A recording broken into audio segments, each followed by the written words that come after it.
I'm taking a strap. I'm strapped up. What's happening? What was that about? Let's make the fight happen. We strapped the fuck up. Yes, ladies and gentlemen. Welcome to episode 126 of the SZN Podcast. I'm your boy Kam. I'm your boy Flowz. And as always, guys, please make sure you head over to SZN Pod or SZN Podcast. Those are our Twitter and Instagram pages. Link in the bio of both of those pages will take you to where we're situated at streaming-wise. Whether that's Apple Podcasts, Google Podcasts, if you like audio, Spotify, YouTube if you like visuals. Please make sure you go, subscribe, like, run all them views up, etc. Leave us a review in the comment. Yes, Flowz. Yeah, man. This episode it might be explosive still. It might be... Flowz, this episode might be serious.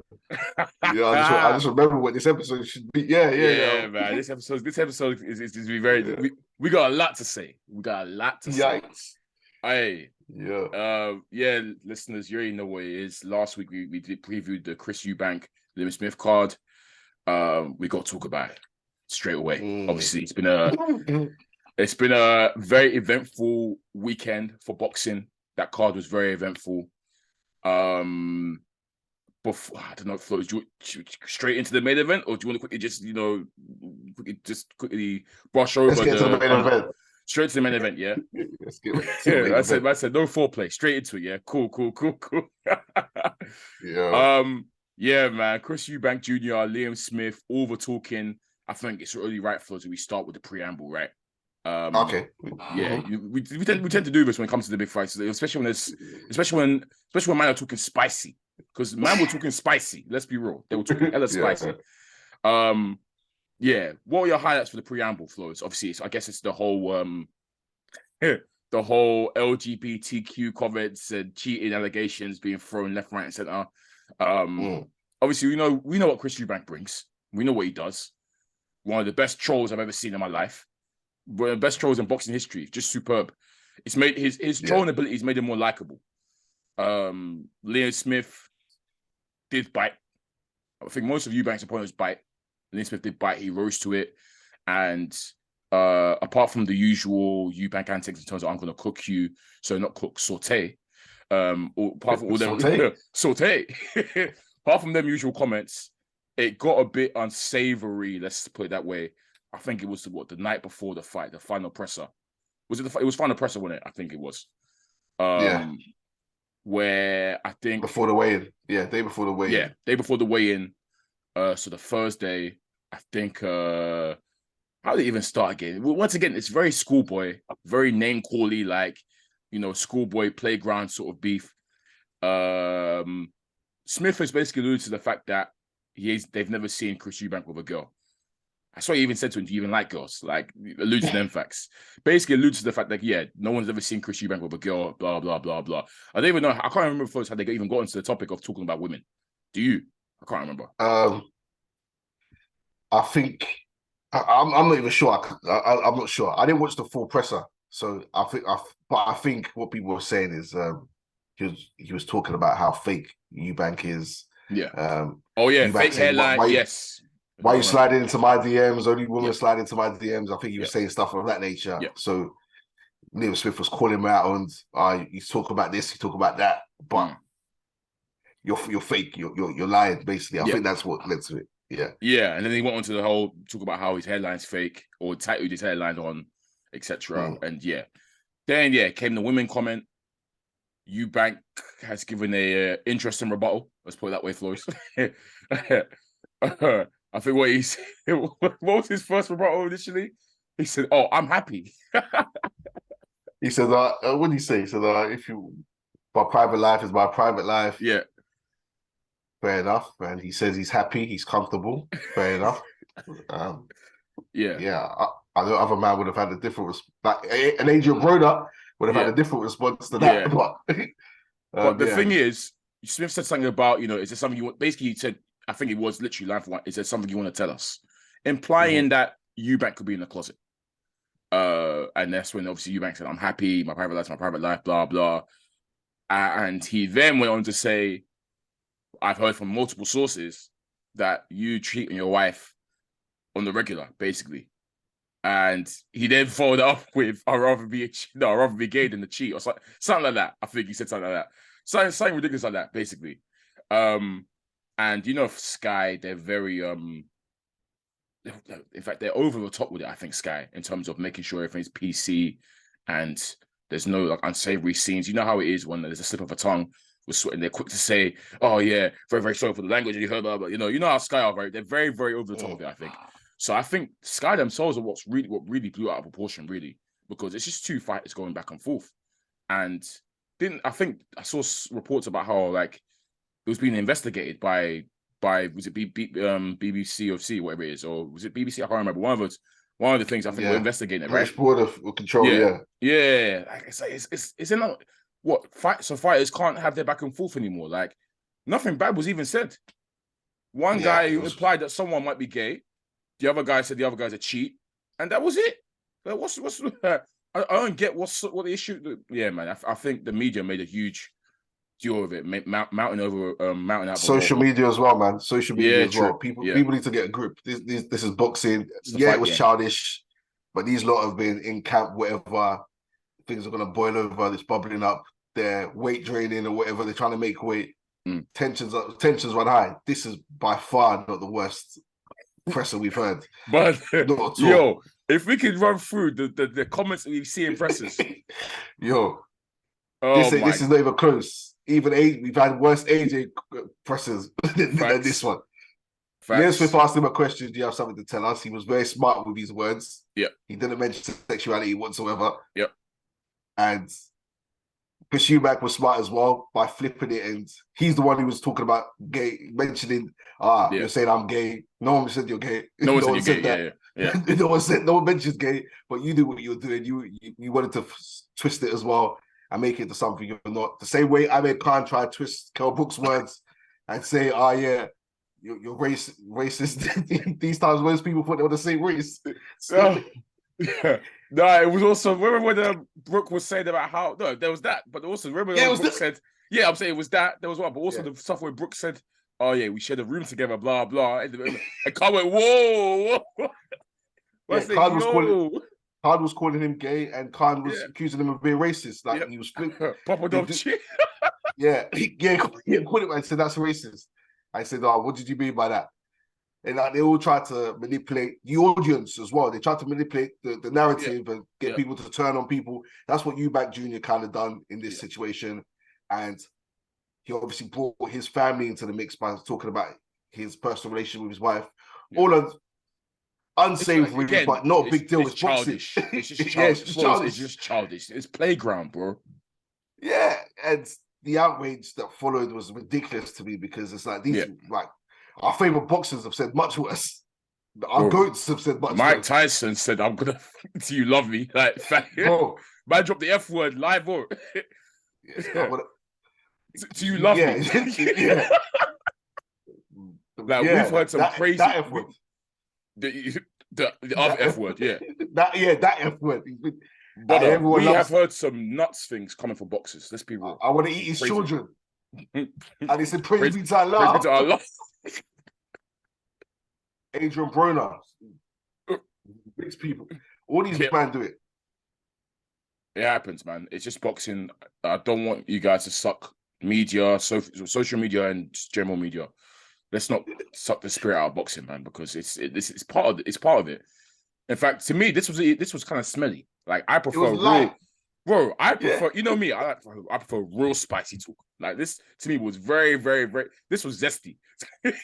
I prefer the hella zesty. I prefer the real spice. You know what I mean? Like so to me, nothing. Bro, this was so light to me. So I'm there thinking, why is everyone like going about it, blah blah? But yeah, I guess like, I know why Sky are gonna big it up because it still drums up publicity regardless. So Sky will take that and run with it. But social media was talking too much for my liking about simple playground comments, man. It wasn't that deep. Honestly, when I first watched it, I thought nothing of it. Yeah, I thought nothing of it. I just laughed. I came back the next day. I've seen ESPN saying anti-gay comments. Yeah. I was like, what? I was confused. No one mentioned sexuality. Anyway, I don't want to dwell on it too much, but it is what it is. That built it up. Yeah, Eubank being the ultimate troll that he is, he ran with it.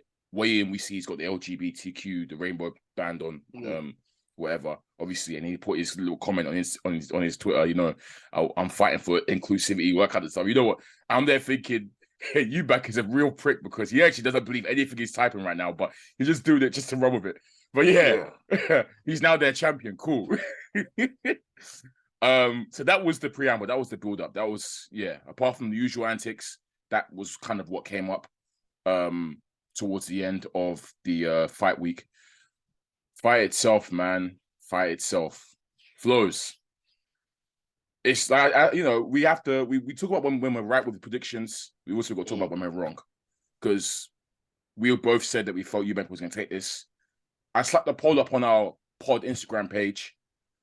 Who you guys got between, on our story, between obviously Eubank and Smith. Flowz, do you want to know the results of that poll? 100%? 100% Eubank. Really? Usually with the polls, there's usually at least one for the other fighter, at least one. But obviously, who the favorite. I think this is the first one in recent memory, Flowz, on the polls that I put up on the IG, that all was in favor of one man. Eubank, 100%. No one voted for Liam Smith. No one. So let's not make no mistake about it, Flowz. This was a shock. This was an upset. Yeah. In the overall conversation, it was because of the general consensus. Yes. It's not an upset because it's not saying Liam Smith is. We said that Liam Smith is proper. He's not food. But general consensus was we thought Eubank should have the class to take Liam Smith and win. I think we both said points. To be fair. So but win on points at least. Yeah. All the tools were in Eubank's favor, in my opinion, in terms of size, the natural athleticism and explosiveness, and just more range to his game in the sense that, he's a bit more fluid with his punches, all that kind of stuff. Whereas Liam Smith is good boxer, but maybe a bit more limited, if you know what I mean, Flowz. Not shade into it, no shade to him, but just in that sense, I feel like Eubank had a bit more tools. So all that points to Eubank winning. But what transpired, Flowz, was there you go. I will say, it's more. I think I said it last. He has like the athleticism and the build and stuff. Eubank Jr. and it's a 160. And we talked about it last episode that Liam Smith. Is this his first fight at 160 or second? First fight at 160. First fight. So he's been at 154. He's older. I think when you look at him, his boxing ability, he's actually the better boxer. I think you saw that in portions of the fight. I know what you mean. Eubank has the better reach. He's faster. You expect him to be stronger. And he's a middleweight. Expected him to have a better chin too. Yeah. And Eubank's never been down. We've seen Smith down. You know what I mean? So in fact, Eubank is known for he's known for his chin. Yeah, he's meant to have a good chin. Hey, we'll talk about it. So I think that all leads towards Eubank's favor, but I think you have to give Smith credit because in terms of boxing ability, he's actually very sound. He's very technically good. He's very, very secure. Very, very technically secure. Is Liam Smith in terms of boxing ability? It's not flashy or anything, but it's sound. Many boxers like that. Remember how we used to say Mikey Garcia is a perfect example of that. Mikey Garcia was never flashy in that, but he did everything technically so sound to a high level back then that that's what gave him the edge. And Smith is similar to that in that sense. So this fight's lasted 4 rounds. Which again, I don't think anyone saw Eubank being dispatched in this way. Someone that's never been down, never really been hurt like that, to go like that in 4 rounds, mad. Round 1, Flowz. I believe I gave the first round to Smith. I gave the first round to Smith, and that's because I think he landed a couple good. There was one particular telling shot as well that he landed fairly cagey, but Smith timed Eubank a few times with his overhand. And straight away from the off, Flowz, I said, boy, Eubank looks too loose for my liking. Hands down, trying to rely on reflexes, kind of. I would like for him going forward from this round, tying things up and also box and use a jab. Because he wasn't really jabbing in that first round. So, yeah, that first round I kind of gave to Smith, which was surprising because Smith is known for being a bit of a slow starter sometimes. It takes him a while to warm up. But I just felt like he came forward with a purpose and he was able to time. It was quite clear that obviously Eubank had the edge in speed. But as you know, with boxing, the old story goes in the fight game, timing beats speed. And Smith has good timing, and he was timing Eubank quite nicely in that first round to land the better shots in that first round for me to give him that round. But it was fairly tight. It wasn't like a clear whatever. But for me, I thought he landed the better shots in that first round. And straight away, like I said, I wanted Eubank to just tighten up the defense because this guy's got timing, and you can't do the hands low thing. But yeah, that was my take on the first round. What about you? Did you give the first round to? Do you remember how you scored it that first round? Yeah. Remember last episode, I said if Eubank fights in a certain way, then he'll struggle. Roy Jones way. Yeah, and he basically We'll kind of started like that, and I was like, yeah, don't do this, bro. Like you say, too loose, and he didn't seem comfortable in that style to be watching him. He didn't look like it was natural to him, which I think you and Danny might have said in the past where he thought that Mark Ross said that he tried it then. Yep. It didn't look natural to me. It looks like he weren't comfortable in it. Not erratic with it, but just like awkward. It looked awkward with him doing it. Yep. And Leo Smith caught him a few times in that round. So it was like, yeah, I gave it to Smith as well. Yeah. That round. Yeah, that's how the first round went to me. It just didn't look natural to me. I didn't like the look of it. I'll be honest. Now, second round I thought was cagier. And I believe, from what I remember, I gave the second round to Eubank, but just about it was very close. Again, it wasn't much in it at all. I just felt like, okay, in that second round, he got a bit better. Towards the end of the second round, I think he started jabbing a bit more. And he just became, I think he just landed the better shots in that second round. But yeah, it was kind of cagey, that second round, to be honest. And again, I was still not happy with the stance that he was using and what he was employing. Still trying to do the Roy Jones thing, hands low. He got timed a few times, but not as much as that first round. And from that second round, I can see, okay, I think Eubank is starting to wake up a little bit. I'm expecting a good third round from him now because, yeah, he's warmed up a little bit. Let's go. And I think then moving on to the third round, Flo. So you gave second round to Eubank as well. Yeah. I think so we can agree that the third round now is where we saw Eubank's best round. Yeah. By far. Come out straight away, Flowz, urgent. I'm seeing a triple jab. And the jab was that whole round, the jab was fantastic, Flowz.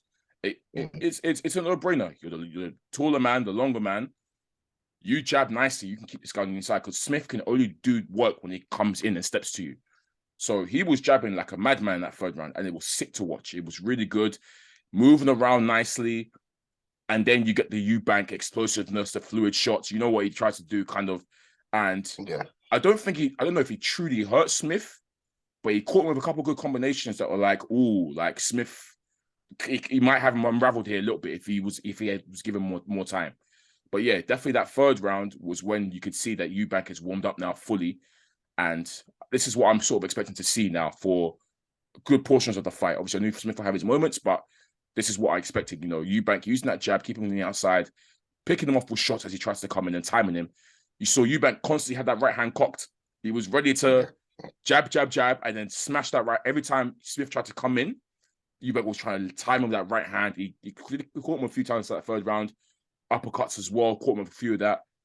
And yeah. But again, Flowz, I stressed, even in that third one, I said, yo, much better round from Eubank, but still tighten up the defense because he's still getting timed. So just tighten. All you've got to do is put your hand up, bro. It's not literally. Yeah. Just put your hand up. Stop this hands low thing. Put your hand up because he's still getting timed. And that's the only thing I was worried about. He's getting timed. He needs to time out the defense. Stop the Roy Jones stuff. Just get boxing behind your jab and moving. How was that third round for you, bro? I like the jab. So when the jab is doing what it's meant to do, like breaking the guard, tripling up on the jab, the jab's landing. It's not a jab that's just out there to be a rangefinder. It's a jab that has intentions. And we were seeing that. And he also, like you say, he had the right hand ready ready to kind of land. And as well, he was throwing the uppercut, which was deterring Liam Smith from coming in because he was swinging that uppercut a few times. And he seemed to grow in confidence. Like, okay, I found my rhythm here. It felt like, and I felt like he looked like he was a bit too confident too early. Because I was saying to you, don't get greedy here.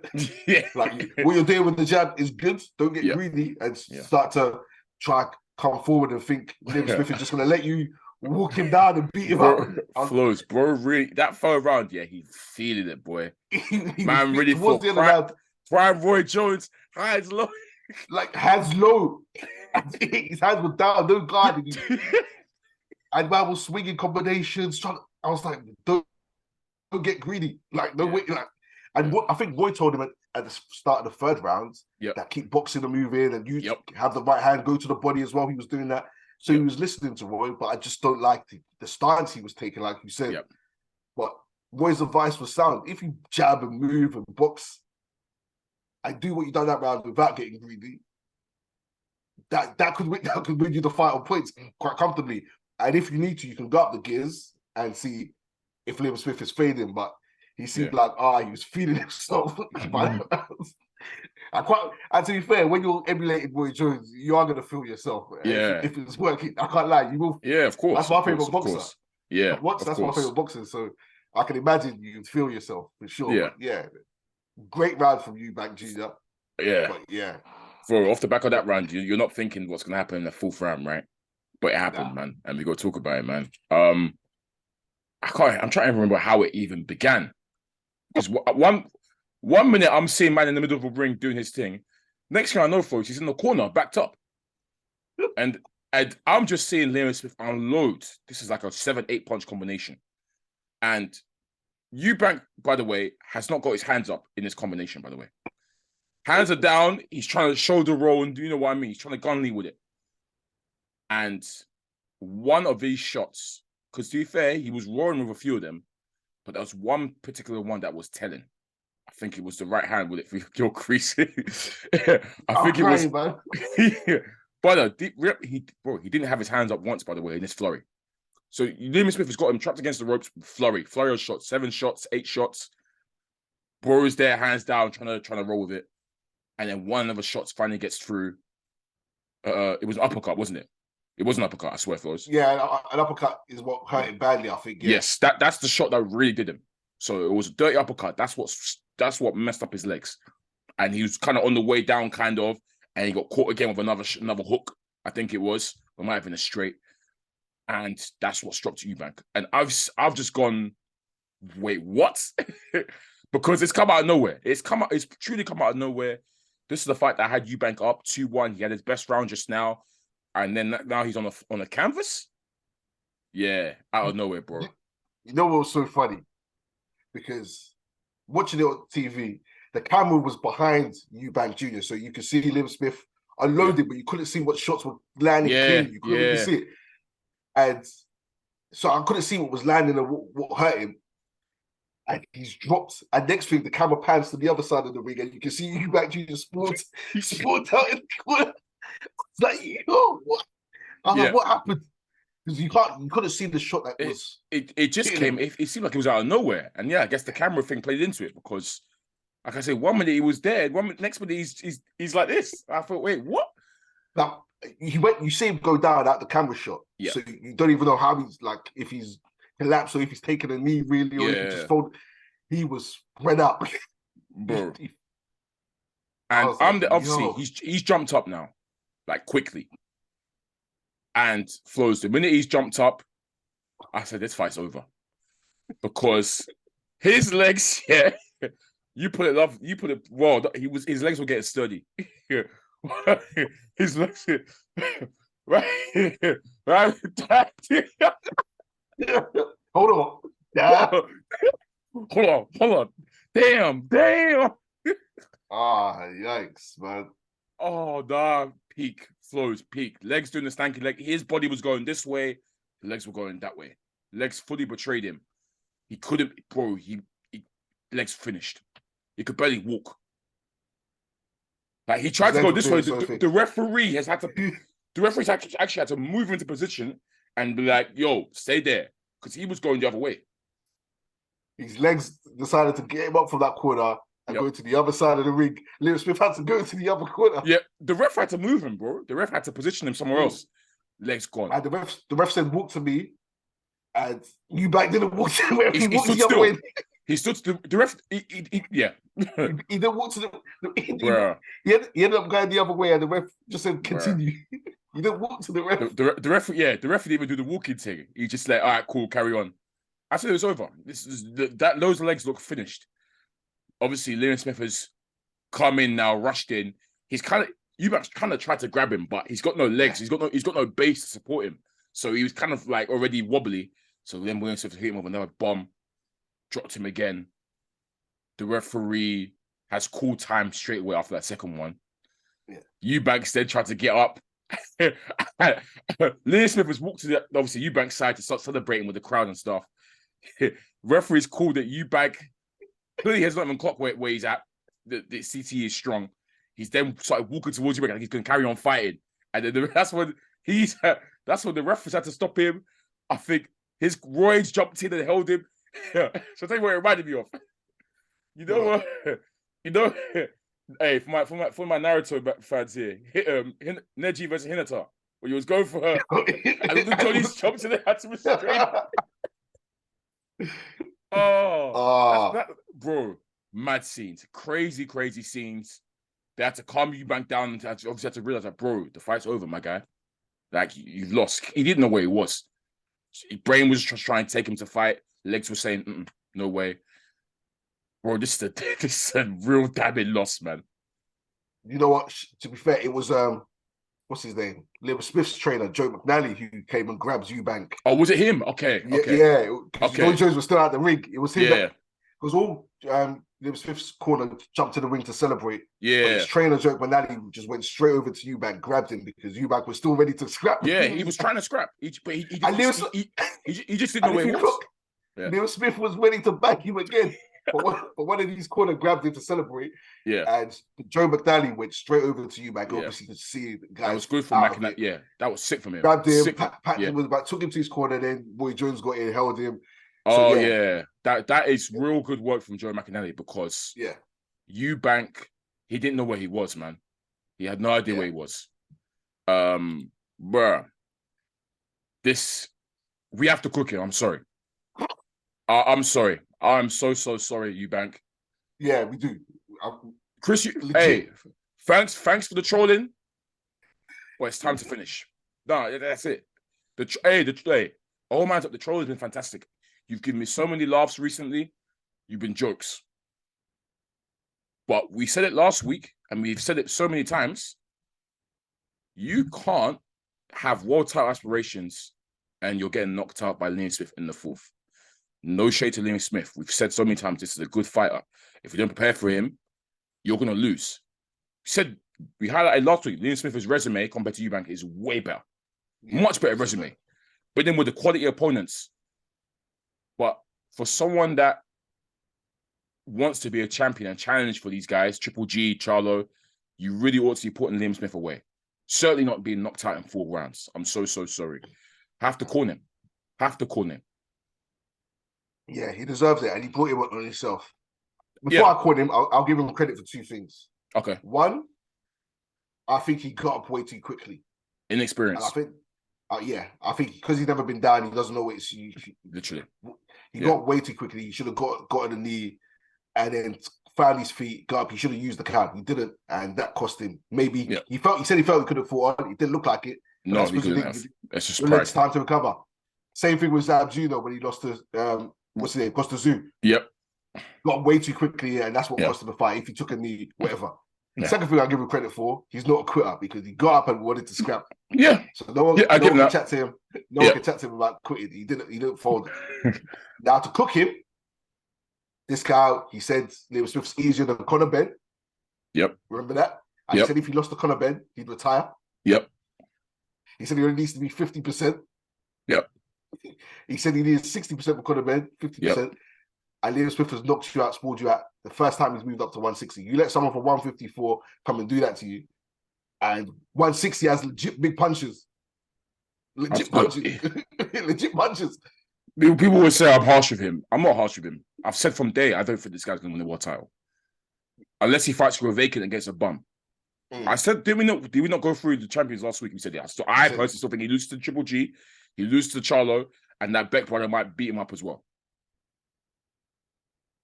He's had a history of this in his career. Every time Chris Eubank has actually stepped up to fight a credible opponent, has he not fallen short? Billy Joe fell short. George Groves gave him a boxing lesson, fell short. With one arm, yeah. With one arm. And now Liam Smith, credible opponent, has knocked him out in 4. He is not hit. He's not going to be it. Never was it. It is what it is. For you now, you're going to have to make your name doing these catch weight money fights. Call out Jake Paul, I don't know. But as a serious person in 160 pounds, I'm not taking him seriously. To be fair, a lot of people were saying that they think he's drained and that 160 is an issue for him. That's the reason for his punch resistance being so short. People were saying that he needs to be at 168. He can't keep doing 160 anymore because it's too tough for him. I say that fair enough if that's the case, but even at 168, he's getting smoked by everyone. Yeah. By everyone. I mean that as well. He's not it. And Flowz, I've said it before, you highlighted it earlier in this pod, I'll keep saying it. This poor imitation of Roy Jones Jr. has to stop now. It has to stop. You are not him, and you will never be him. This hands down, trying to rely on your reflexes. You can't do it, and you never will be able to do it. Give it up, man. I'm sick of it. I hate when fights right. You know me. I hate when fights you know right. I made a history of calling Broner for trying to imitate Floyd too much. I don't like it. Yeah. Stop doing it. All these imitators, stop it. Like, these guys are masters in their craft, legit. Like, it's don't try this at home kind of thing. Bro, Flowz, these men are anomalies. They're aliens. We're not going to see another Roy Jones. We're not going to see another Broner. I mean, Floyd. That's what happens when you try it. You get stopped. Josh Kelly, stopped. Yeah. Eubank Jr. stopped. Adrian Broner, stopped. Yep. You beat up badly. Well, Broner didn't stop. Broner didn't get stopped, but he got knocked out. Knocked down a couple of times. Yeah. Got made turned into a meme. Yeah. Stop trying it. Yes, it's sad. I agree. You should retire because you're weight drained, let's say, but you made weight fine. You made the catch weight with Conor Ben fine. Everyone was saying you looked in great shape.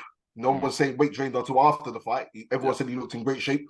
So, and once again, you move up to 168. There's bigger punches there.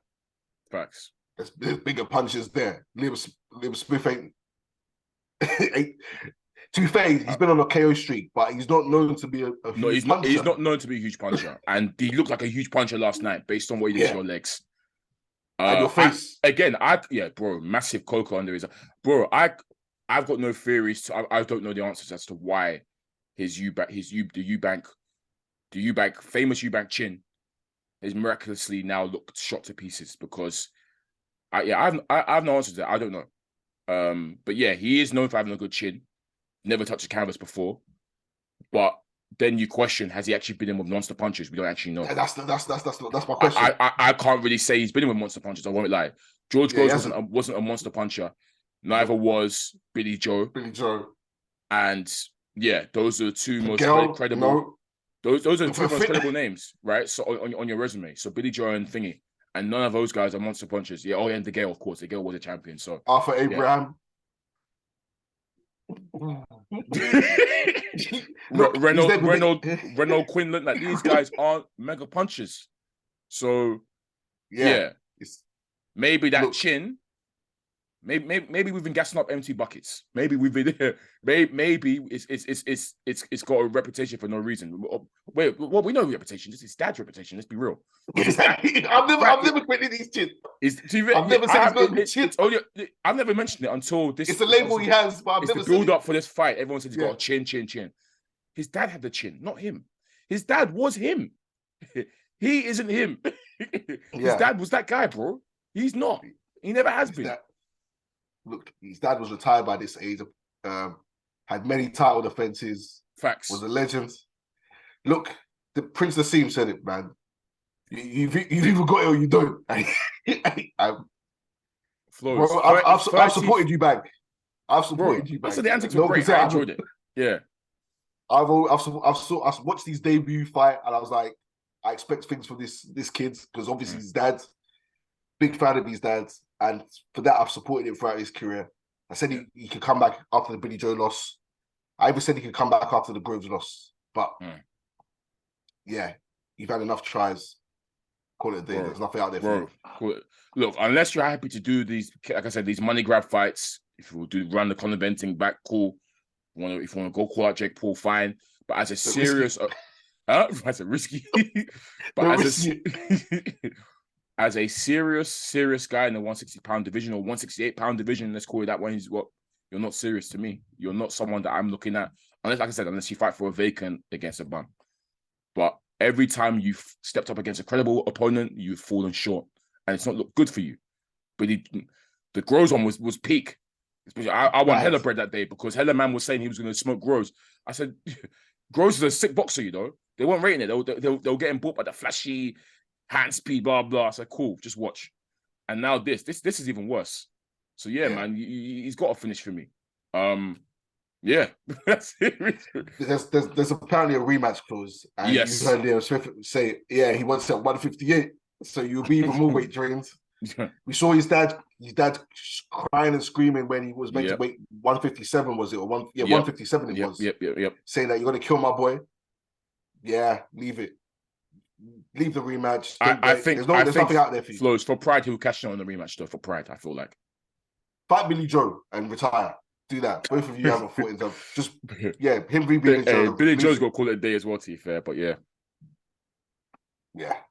Hey, we'll see.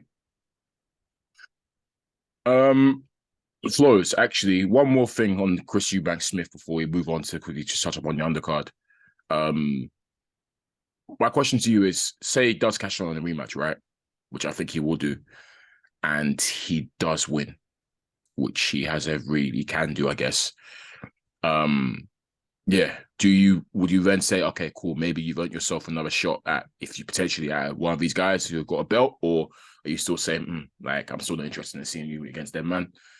Run it back a third time with Smith. Let's see who's the real winner is or something.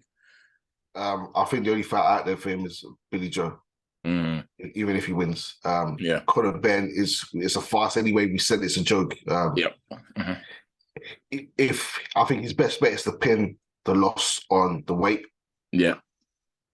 If he does run it back with Liam Smith, then it's risky. Because don't forget, as you said, we did say he was winning. He was up, even though it was short. He had him up at the time. Yeah, it was 3 rounds in. It was 3. Yeah. If like he got stopped in the 7th and was up, then I guess if he could do what he done the 3rd round for the whole fight, then but he couldn't. He done it for 1 round, really, and then got stopped the next round. So, it was like a combination of shots that completely razzled him. Yeah. So you can say, I need to avoid that, but whatever. I don't think there's anything out there for him. I don't think Conor Benn's viable. I don't think any of the champions, their man don't fight anyway. And he doesn't fight them. He doesn't fight anyway. So that's not possible. I think Billy Joe's talking about coming back. There's Needle there. Yep. That's more interesting to me than him even fighting Liam Smith. Billy even said that for him, unless it's so for him to consider it, as we know, it's money. So if they offer the bag, then he will do it. But otherwise, he said he's trying to work his way back into that world title contention. So he's not interested in my man. No one wants to see Billy Joe either. The only reason I'm saying it is because he's back. He said he's coming back. Yeah. Billy Joe, Eubank Jr., loser retires. Winner can then maybe see go on one more run, and then gets beaten by whoever's next. To be fair, Billy Joe can operate at a high level. Billy Joe's good still. He's been out the ring for so long. Inactivity and his desire. That's always it with Billy Joe, I guess. But we know he's been out the ring for so long, and I think he apparently he's put on bare weight. He always does, anyways. I think, Billy Joe versus him could be compared because Billy Joe's just getting off the couch, if that makes sense. Billy Joe's just getting off the couch. So, I would see that. I think that would peak because that back and forth would be sweet. That's the only fight I want to see Eubank Jr. in. I'll be real. Damn. That's the only one. Yeah, man. Yeah, thanks for the trolling, bro. But it is time to finish, man. It really is. Yeah. And shout out to Liam Smith, man. Underdog with the bookies, underdog with everyone, really. As you said, people made money off him. Oh, 100%. I'm jealous.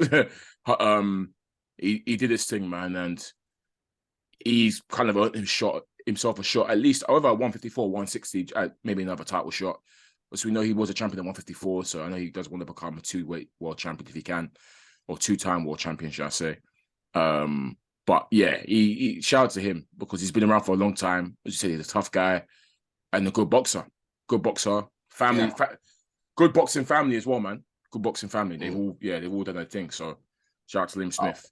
I will say as well, because people ask me, does he have a chance? And I was like, he has way more. I said, he has a chance, and he has way more of a chance than people are giving him credit for. Oh, yeah, absolutely. During the build-up, I was surprised to see how many people were fully siding with Eubank.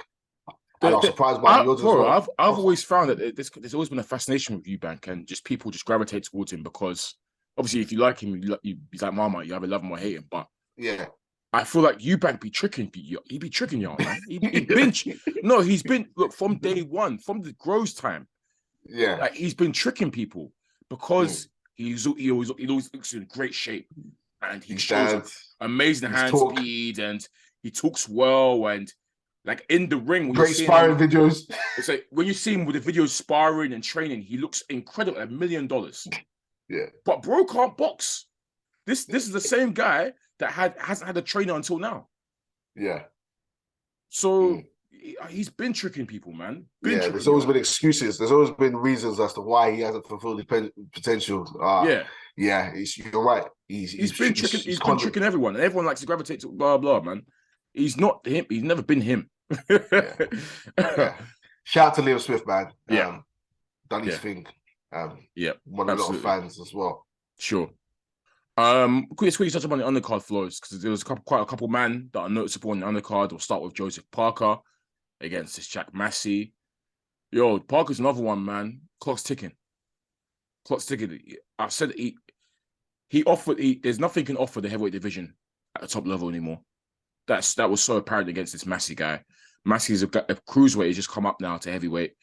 You expect Parker to a former world champion at heavyweight and fought in world title fights, unifications, etc., to really show his class in there and set himself apart from this new challenger who's just come up to weight. And he didn't even do that, bro. He won the fight in my eyes, clearly. He clearly won the fight, etc. But yeah, man, again, I just don't see it, man. I just don't see it anymore, Parker. I really don't. And it's the same situation, obviously. He's not a killer. He's too nice. Same thing, really, with every Parker fight, man. The performance wasn't it for me. It really wasn't it for me. This Massey guy, he grew in confidence towards the end of the fight and started throwing off his own combinations and, launching his own big bombs. And Parker never really rocked this guy once to be, not really hurt. He rocked him a few times, but he didn't really hurt him, if you know what I mean. And you expect Parker to, like I said, separate himself from guys like this. And he didn't even separate himself. So Lord knows what's next for Parker, man. But he's not at top level anymore. So I don't know what next. I don't know what's next for him. Yeah, I'm tired of talking about Joe Parker. He doesn't offer anything, doesn't bring anything. Yeah, man. Several disappointing performances. Facts. Now. Yeah. In the last 2-3 years. Yeah. Whatever. Yeah. He's just there. Yeah. SZN Congo, bro. This was potentially a fight of a night candidate. We saw the needle between the two of them in the presser. We like the spice talk. They were going at it, both of them. This one was a close fight, man. Real close fight. Complete clash of styles. Chris Congo is he's lanky. He's very tall and rangy. And I think for the first half of the fight, for me, he looked the better guy. He was boxing well on the outside, using his jab. SZN was quite a bit smaller than him and was shorter and stockier. So SZN, his game plan was to try to get on the inside and get Congo against the ropes and really rough him up, etc. And in the first half of the fight, I thought Congo was dealing with that pressure well. And he was catching SZN every time he tried to come inside with the jab and with a couple combinations. And he looked good. But SZN being the pressure fighter, you know how it always is with pressure fighters. If you don't hit them hard enough, they will keep on coming and applying that pressure, which is what he kind of did. And Congo faded in the second half of the fight, where SZN was able to get Congo up against the ropes and really rough him up, Sean Porter style. You know what I mean, Flowz? Like smother his own work, but sometimes land some big bombs, blah blah. And I guess that pressure in the end told because they gave SZN the MD. But I thought it was a real close fight, to be honest. I could have scored. Did I even score? I can't remember how I scored it. I might have even scored it a draw, but it was a super close fight. Harsh on Congo, because like I said, I thought that first 6 rounds, I was really liking his work, man.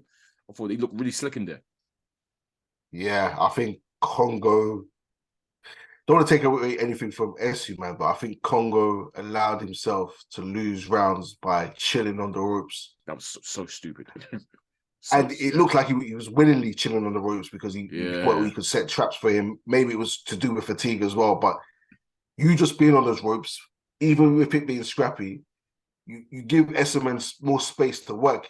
Even though he wasn't even utilising the SZN. He has more he's smothering bare of his work. Yeah. But you allow him to have more space to work and to control the story of the fight in that portion. Yeah. Because you're on the ropes leaning and he's the one applying pressure and he's the one who's volume punching. So even if he's not landing and he's smothering his work in those portions and you're landing some stuff, you're scoring it and you have to, or the judges will be giving it to SZN. It's exactly that. I preferred Congo's work throughout the fight, but 100% SZN won the story by the end because of the fact that he was the one that looked like he was dictating the pace by the fact that Congo was chilling on the ropes kind of thing. Yeah. He looked like he was the one forcing the issue every single time. And that's important. And he was hurting Congo in those late rounds as well. He caught him a few times to hurt him. And once you're hurt in that situation, that's his round. That's his round. And it's just because you're chilling on the ropes. Like half the stuff aren't landing or hurting you. Yeah. But boom, one shot lands, and then now you're suddenly you're boom, that's his round. Yeah, man. And I think he got hurt in the last rounds. Yep. And he started boxing brilliantly again. That's all he had to do. All he had to do, like I said, the first 6 rounds was superb from Congo in my eyes, and he just had to carry on doing that. But I don't know what. Yeah, it might have been fatigue. It's tough, man. Like I said, they were both knackered. I don't think Congo's done 12 rounds before, has he? No, I think that might be his first one. Or maybe second. Maybe SZN hasn't done. But great fight though. Another British title fight, which is my favorite kind of fight. I would like to see them two run it back. I won't lie. I like to see them run it back. There's clearly a rivalry there. So and they know each other apparently quite well. So not quite, but they were in the same gyms before, etc. So I would like to see them two running back. And I think Congo, if he can stick with his game plan from this first 6, it's great. But I said it's tough when it's a pressure fighter and you don't necessarily have the power to keep them off you for 12 rounds. It's like I said, it's not just a battle of your conditioning, but it's a battle of the mind as well. So it's your wills, because this guy keeps on coming and you can't get away. So it's harsh on Congo in that one, but it was a good fight. Riakporhe Kulaki. This fight was funny, Flowz, because I said to my people, was like, this ain't going 12. Riakporhe's gonna knock him out at some point because Riakporhe hits like a train. But I thought at least Howard Foster would at least give my man a chance, right? This is almost a typical Riakporhe fight. Riakporhe to me doesn't really necessarily look great, to be honest, Flowz, all the time. But you just know once he hits you, it's almost like what. Obviously, I'm not going to say it's technically as bad as Wilder, but it's similar to the Wilder syndrome in the sense that Riakporhe, he doesn't throw many punches. He's not busy. He's not a volume puncher. But when he lands, it's night-night. And again, this Polish guy was outworking Riakporhe. I felt like he was trying to force the issue. Riakporhe was even fighting on the back foot in some exchanges. But I said it's over when Riakporhe lands for him. And I think it was was it the first round where he hurt him? Or it might be second. I think it was the first round. Bro, I didn't watch it. Okay, you missed. I'll tell you when So I tuned in. I'm pretty sure I purposely did watch it. Well, not I purposely did. I was busy at the time. I had it on, but I wasn't paying attention until literally the last round. The round where it ended. I think it was the second round. He stopped him. It might have been third. Yeah. It was super early. Let me even just double check just to make sure. I think it was second because if that's the case. Yeah, I had it on, but I wasn't paying attention. It's not a fight, which I wanted to pay attention to. Okay, fourth round. So it might have been the second round where out of nowhere, one big bomb from Riakporhe has hurt my man. And this guy actually touched the ropes. He touched his glove touched the floor, but it was so faint that they actually started the count from. You heard the guy outside go, "What?" But the referee, I didn't clock it. So he waved him on. So he actually did get knocked out, but he didn't get counted as a knockdown. But that was just one big bomb from Riakporhe, hurt my man. I'm thinking, it's only a matter of time. If he lands another big shot like that again, it's a wrap. In the fourth round, bro, he's landed a big shot again and hurt my man. And there was no count, nothing. As soon as he was hurt again, the second time, Hal Foster's jumped in the end of the fight. I said, at least give my man a chance. Like, let him go down, let him take a count or something. Hal Foster just came and saved it straight away, bro. So I feel like it was way too premature, but obviously it was delaying the inevitable, as we know, Flowz, because we knew Riakporhe was, as you said, Riakporhe hits like a flipping train, and he was always going to get him out there. But I thought he would at least let my man take a count. You get me? But that's how I Foster for you. That's when I was watching around and it came to the stoppage. I was just staring at Howard Foster. I was thinking because he couldn't wait to jump in. So I saw that and I asked you, was Glowacki down before? Was he getting beaten up? And he was like, he was, but basically what you just said, you explained the fight to me. I was like, there was no count. Yeah. I was looking at Howard Foster. Riakporhe lands a shot that hurts Glowacki. He backs away into the corner. Riakporhe unloads, misses everything, or half of it gets blocked. Then the first shot that lands in that corner, so the next shot that actually lands, boom, Howard Foster was in, stopped, waved off the fight. How, Flowz, you know how we've said sometimes you can just see that the referee's itching to jump in and stop it. And have we said that Howard Foster is a well-known offender for this? Yeah. Itching to stop it and jump in. So, look, I get it. Riakporhe is meant to beat Glowacki, delaying the inevitable, whatever. This is co-main event of a pay-per-view card. Yeah. Don't treat if it's co-main event, don't treat him like he's a journeyman. Yeah, man. Because we saw the chance Eubank got. Yep. We saw Eubank was wobbling across the ring and was allowed to continue. This guy didn't even touch the canvas. Mm-hmm. Didn't even touch. He got hit with a shot. Back to the way, was blocking most of it, was carrying away almost. He was hurt. He was probably going to go down regardless. But this is co-main event. Yeah. This guy's fought for world titles. Yeah. You're robbing the public. Is this a competitive boxing fight or not? Yeah, man. They treat it as such. But I know what they're doing. Riakporhe, they're building them up. Stat padding. He knocked it out quicker than Okoli. Is what is. Riakporhe still isn't ready, by the way. Still isn't ready. But with such power, it's hard to ignore him, if you know what I mean, Flowz. But he isn't ready to me. I like him to throw more punches, personally. I think we said the same against Juma as well. Like, Juma was outworking him, outlanding him until he landed the big bombs. I like him to be a bit more active. But that's just going forward. But I'll still say he isn't ready yet. But they're running back with Beterbiev, and that's a good. That's a good fight. And then from then there'll be a world title shot, I think. Maybe, we'll see. Yeah. But man, that's it for that card. That's what I think. Those are I caught Parker, SU Man, Riakporhe, and then that. How'd your cousin do? Which cousin, bro? I ain't got no big cousin phrase. boxes, bro. Big phrase. I can't remember. Shut up, you worked with him, sorry. You worked with him. No. Your boys. What are you talking about, bro? I swear you said you worked with him before. No, man. But I'm seeing that he won, though. He stopped this guy in 4 rounds. The guy's never been stopped, but anyway. I never saw his fight, but I did see his comments saying he fancies a bit of Parker. Boy, I think he has every right to fancy that. Yeah, everyone can feel that now. Yeah. Parker, look at yourself. You're food for these man now. Anyway. Yeah, man. Let's call time on that card. Let's talk about the card for next week, Flowz. It's another card. It's a big card. Big world title fight coming to London. Lions in the camp. Lions. Anthony Yarde is back.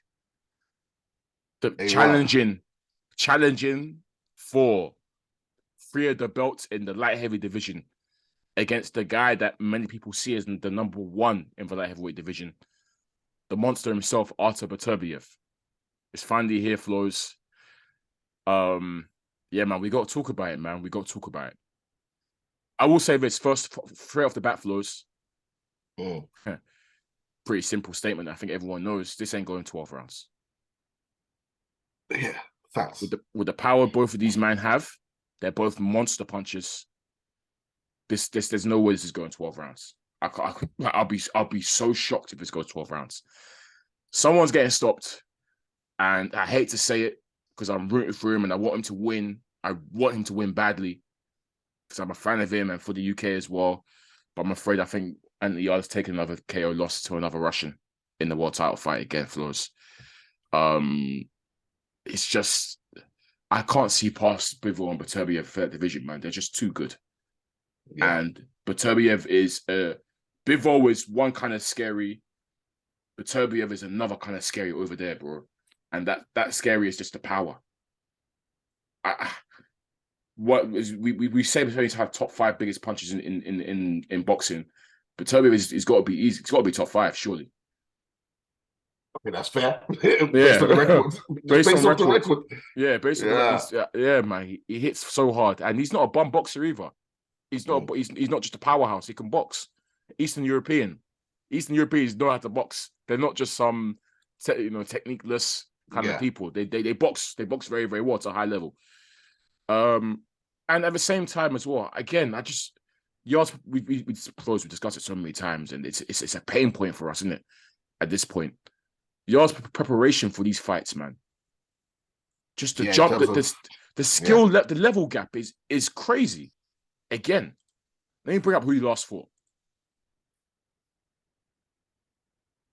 Yeah, we don't know. We don't know this. The last guy he fought. You saw it, but Stefani Koikov.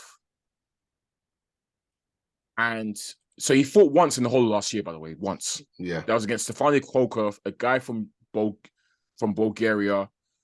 That was December, wasn't it? Or end of the year when he fought? November, yeah.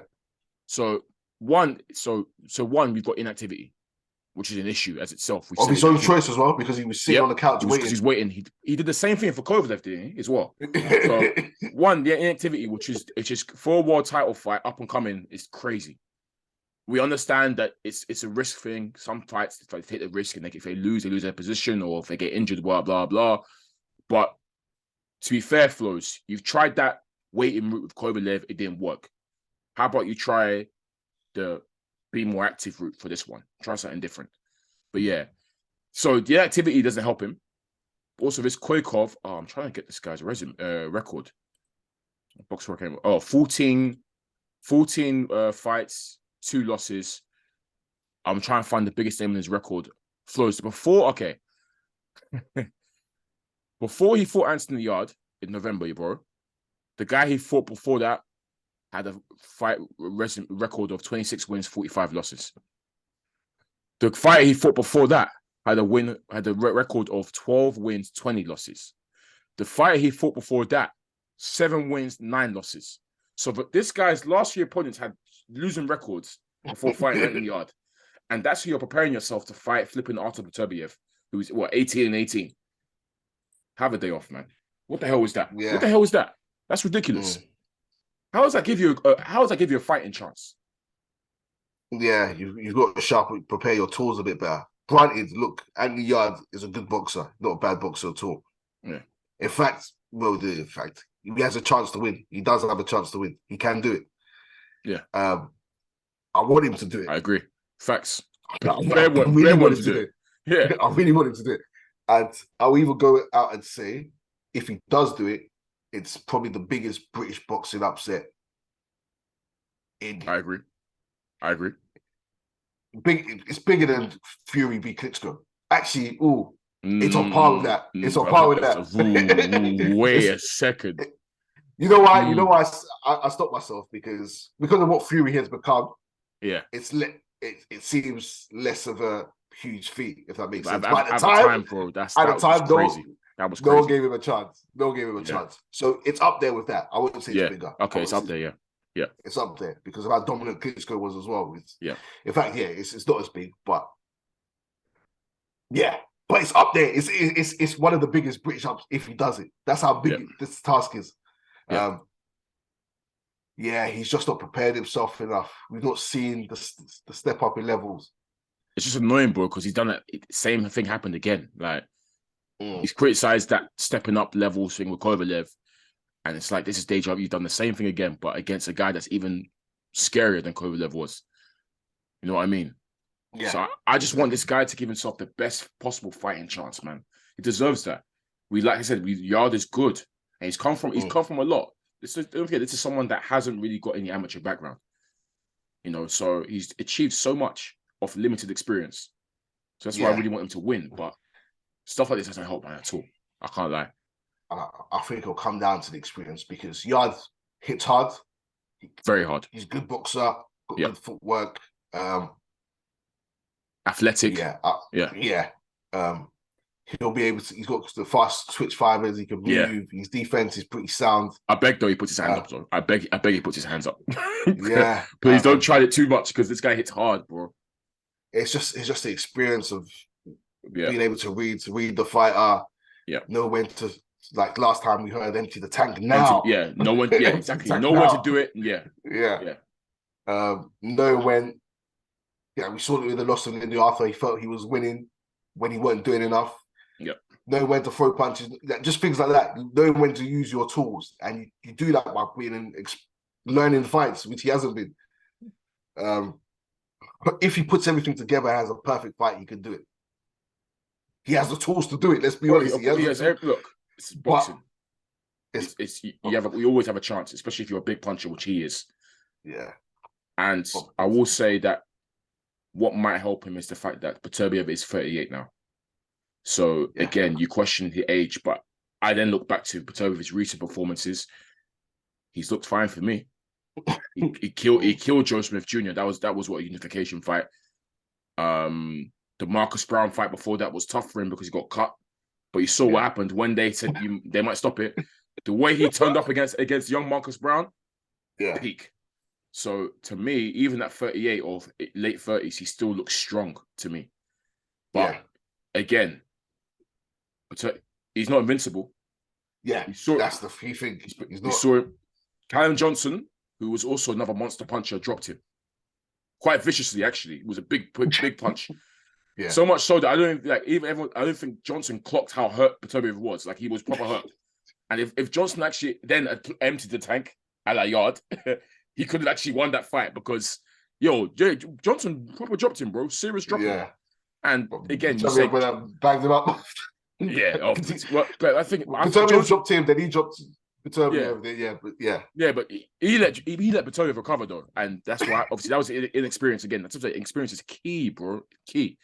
But Beterbiev got the back in blood real quick. He said, cool, and it ended it. But my point is, a big puncher got to Beterbiev in Callum Johnson, and Anthony Yarde himself is a huge puncher. So he can maybe drop him and get to him. He might even do it. He might even drop him. He could. I'm really just hoping that Yarde has done film study, bro. He's worked at the game plan, tactics. Not just Yarde, bro. Tunde. I'm praying they've done everything possible. Like outside of fighting, step up fight, everything possible outside of that. I hope they've done it because you don't get these opportunities twice. Yeah. And like you say, Beterbiev is 38. He's been down. He's been cut.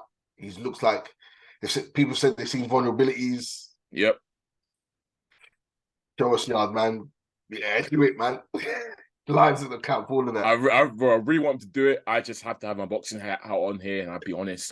I'll say Beterbiev KO. I think But I will be, bro. I will be over the moon if Yarde does it, and I'll happily take.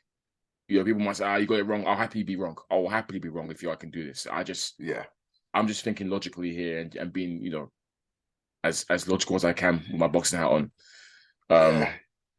It should be a good fight. And again, let's tune in because, like I said, I don't think it's going to go 12 rounds. It can't go 12 rounds. They hit too hard, both of these, man. It can't go 12 rounds. But yeah, I just hope Yarde can get to him before he gets got. Yeah. Don't get greedy as well in the Yarde. Facts. That's another thing you can't do. Don't get greedy. Yeah. Huge facts. Yeah, but once again, if he pulls this off, this is a huge win. This is the top, for me, top 5, definitely British boxing upsets. Has to be. Yeah, it's up there. It's 100% up there. Not when your best wins. Who's his best win? Lyndon Arthur? It's Arthur, bro. It's an Arthur. Yeah, Come on, Arthur's bro. your best We said Yarde's resume is full of guys that we've never heard of, never will hear of again. And Lyndon Arthur. It's a crazy resume. Crazy resume. Dex Spellman. Yeah. And Dex Spellman. Yeah. That was better for me, bro. Yeah, I'm saying, at least I know of him. But I'm saying the other guys, I don't know who they are. Like, they be finding some opponents for Yarde, boy. I don't know where they grab them from, but they be finding the maddest opponents. This guy just goes out to Spain and has a fight and comes back. Nah, I'm looking at none of these bad. Nah. I've said it. Only like 3 Wikipedia pages or something. Yeah, his whole resume. So, yeah. Kovalev, Yarde. I mean, so Kovalev, Arthur, and 2 other guys, Sek and Skiloiska. They always some random Eastern European as well. Yeah, man. Crazy resume. But yeah. Lines in the camp. We'll see how he does, but it's going to be a tough one, man. Real tough one. I'm looking forward to it, though, man. It should be explosive, and I guess we're gonna get a KO at some point. So, yeah, man, I look forward to it. That's it in terms of previews and reviews, Flowz. Anything hot on the Twitter boxing streets this week? That's it. I think we covered. Yeah, we covered everything. I don't think anything happened too tough in terms of boxing news this week. To be fair, just seeing Bear Conor Ben posting talking cards. Yeah. But we'll get onto him later. Yeah. Bust case first, Conor Ben, before you start your chatting. Yeah. Well, yeah, we'll wait and see. All right. Well then, if that's the case, episode 126 of the SZN Podcast. Once again, I'll be your boy Kam. I'm your boy Flowz. And make sure you keep supporting, liking, round them views. Peace. You take it a strap. I'm strapped up. 7, what was that about? Let's make the fight happen. We strapped the fuck up.